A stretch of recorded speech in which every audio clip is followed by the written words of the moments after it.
It just isn't my week.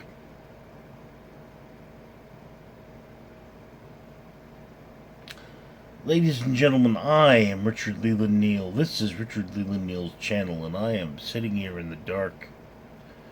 My camera is adjusting so that you can see me. This is a... forgot what that was, but that's some kind of a slushy.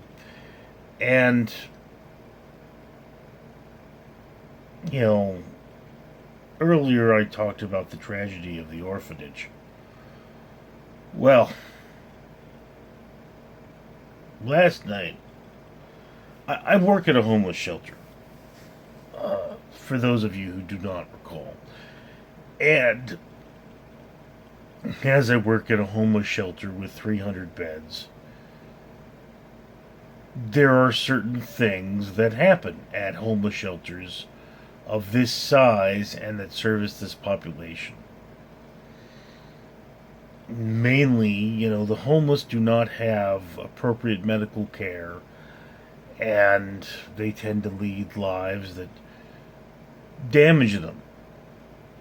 So last night, a resident that I did not know came up to me and told me that another one of our residents had passed away in the hospital.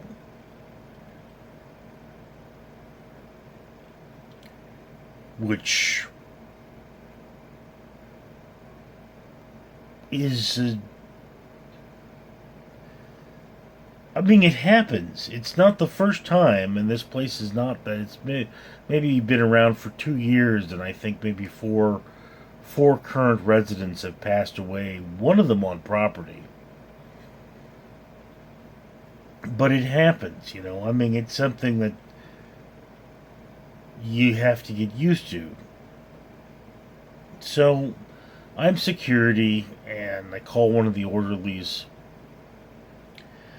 and they come up there, and we discuss the whole situation. We identify who has passed away and where they sleep, and it was the wife of a married couple. She had had some kind of a stroke or seizure or something and banged her head on the floor, and that was it. Died in the hospital. But what strikes me as odd about this situation is that my fellow security officers actually thought it was inappropriate that I wrote a report, because it happened off property. Now, a resident comes in with a scratch on their hand. I ask them how they got it. Why? For two reasons. One, I actually care about my residents, and two, well, we need to limit liability. If it gets infected, we need to know it didn't happen on property. And I will write a report about that, and then, one of the managers will go and talk to that person in the morning and make sure they get the appropriate medical attention, or at least offer it to them. That's just part of the job.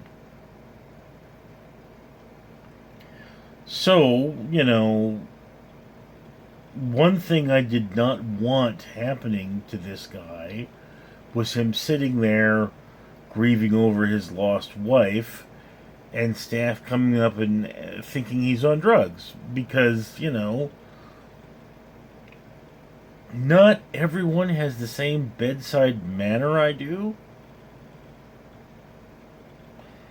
And I want to make this as painless an experience as possible.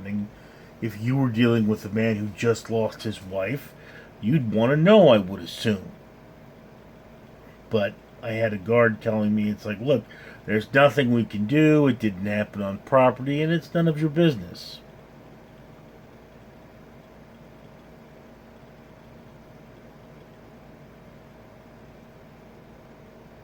Then the man came in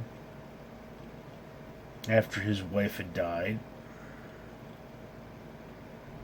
He was taking it really well, he was. we talked for a little bit.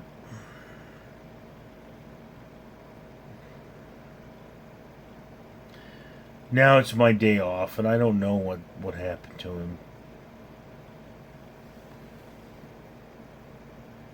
He's going to have a breakdown moment, or at least a couple of breakdown moments. I know. Grief is one of those things. There's no real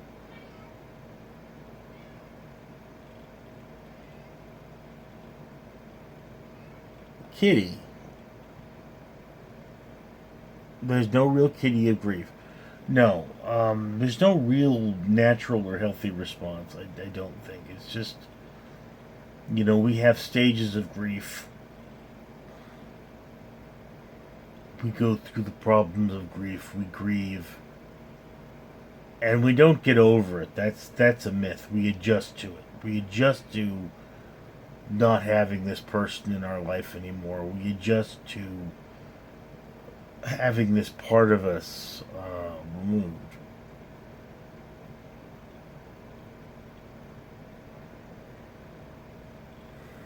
The truth about life is it's hard.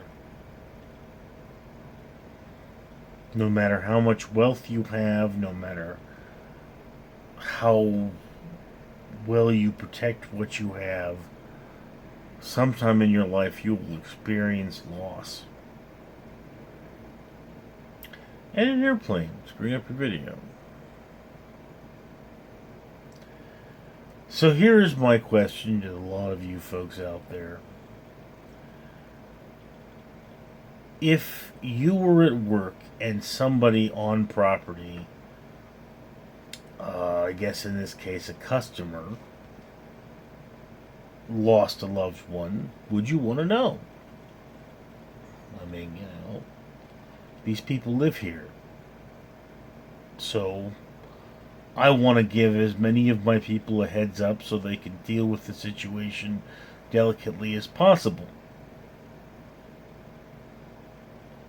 Not everyone agrees with me there, but then, hey, as I say, it takes all kinds to make a world. So, would you want to know?